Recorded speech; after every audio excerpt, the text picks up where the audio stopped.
Welcome to the Slop Farm. Enjoy the video. You begin by enabling Live in YouTube Studio and confirming your account verification. This unlocks stream keys. Next, connect your camera or smartphone and verify capture through your chosen encoder.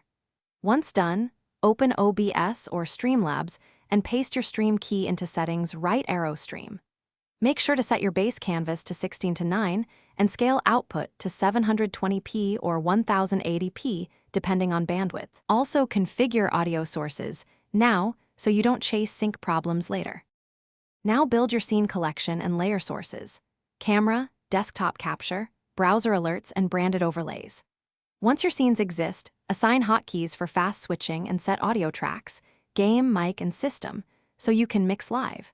Then tune bitrate to match upload speed.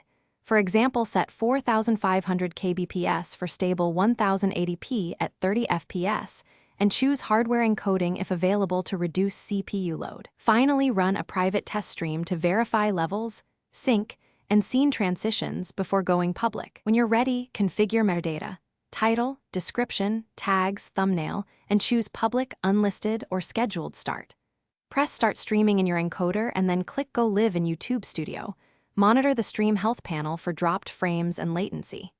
Engage chat and moderate as needed, and end the stream by stopping your encoder before ending in Studio to avoid orphan broadcasts.